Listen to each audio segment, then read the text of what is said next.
And welcome back to the show. School library programs have been hit hard across the country during the COVID-19 pandemic.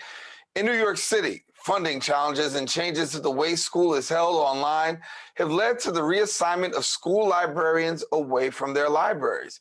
New York School Librarians Association and EveryLibrary are working together to ensure every school librarian is returned to their libraries in the next school year, and they don't want to lose any of the school librarian positions in the process. Well, how are the two organizations providing critical support to libraries and librarians during these challenging times?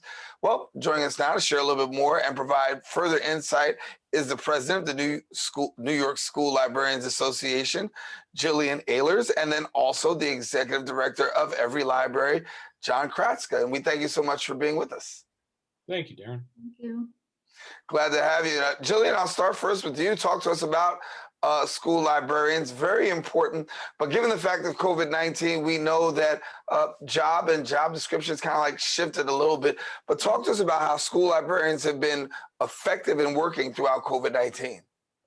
Well, I first want to talk about how school librarians are different today than they were when we were growing up, and what we provide students are teaching students about identifying fake news and understanding misinformation and digital skills like makerspace, coding, and robotics. We also help to fill in the curriculum gaps with resources and books that are culturally relevant to our students, focused on the social issues of their communities. And when the pandemic started and schools closed last March, school librarians had to figure out ways to continue to do this work virtually. And because we are trained to do this, it wasn't too tricky. We just had to bring our physical programs into the virtual world. And a lot of librarians were still hosting their programming online with book clubs and author visits and makerspace workshops and anime clubs. And they were still supporting teachers in the classroom with lesson plans and resources and video tutorials. And they were also helping schools in general get themselves online. Mm-hmm.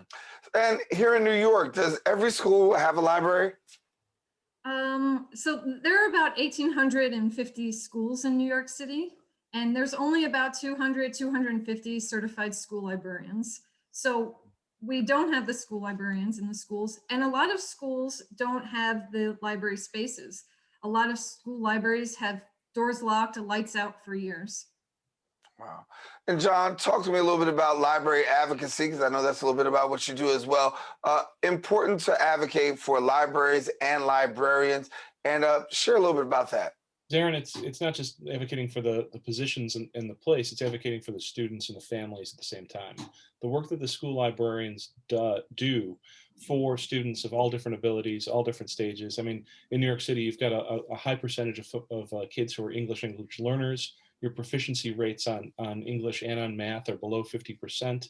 School librarians are uniquely positioned through this time of remote and blended learning, but when we get them back into the heart of the school, which is the school library, to help those students with individualized learning, to teach across the curriculum.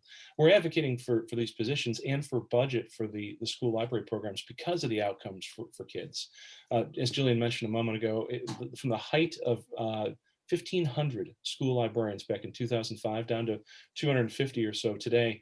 There's a crisis right now in New York schools, and we don't want to see it exacerbated by keeping school librarians who've stepped up during COVID, who've had to be reassigned during COVID.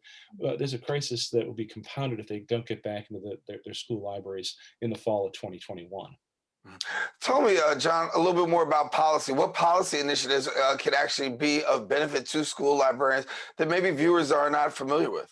Well, there's a law that dates back to 1974 in the state of New York that mandates a school librarian in a middle school and a high school. Elementary is different, but middle schools and high schools. I mean, in the Bronx right now, you take, for example, the Bronx High School of Science. There's two wonderful school librarians there.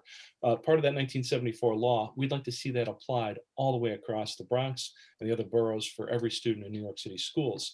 It's a law that dates back to since when I was a kid, when we had enough folks in the school libraries working and supporting student outcomes and families, especially now during this very dislocated time.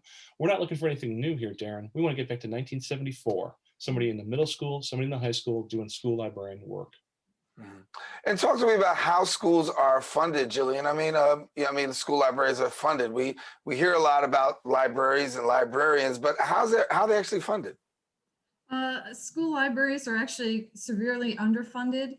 We do have a budget for books, but a lot of the other programming, technology, author visits, that's not funded, and a lot of it ends up coming out of teachers' pockets. Wow, wow. And so, what would you? I mean, obviously, we hear about what we would like to see happen. We talked about some policy initiatives and changes. Talk to me over the next couple of years. I mean, we're going to be navigating this for a minute, but what are we going to see over the next 5 years? What would you like to see over the next 5 years as far as plans?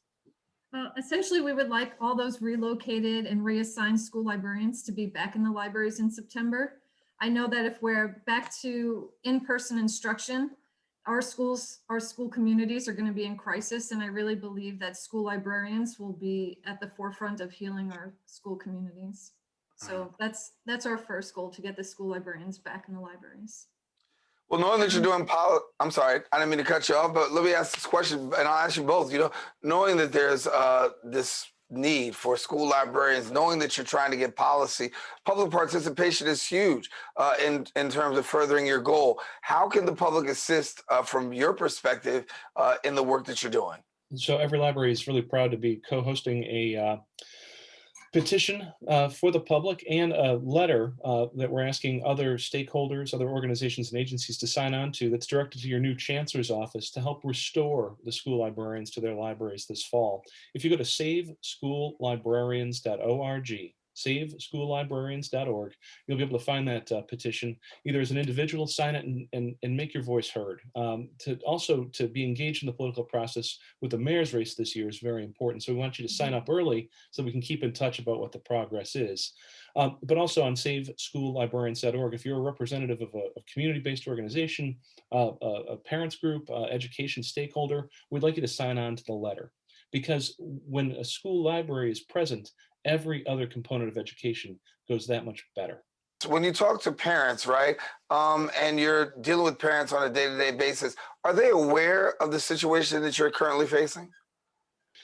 There are folks who are volunteers, say, in their children's school who understand if there's a school librarian in the school or not. There's a lot of folks who think that a volunteer sometimes is the school librarian. There might be a body in the building, but there isn't a certified school librarian. We're trying to make sure that folks understand the difference. I mean, good-hearted volunteers make schools, communities run, don't get me wrong, but a certified school librarian, somebody who's not only empowered from the principal and from the administration, but has a budget to support them, is the key partner in education. So we're trying to share that story more widely across New York City, New York State, and around the country. Julian, explain to me a little bit more about the power of a librarian, if you will, to a student, to a parent, and to the educational system. School librarians are offering so much to school communities. As I had mentioned earlier, a lot of the skills, future-ready skills, and community partnerships. And I think students use the library as a safe space. And I know that right now during the pandemic, a lot of these students don't have that safe space that they had when they were in the building.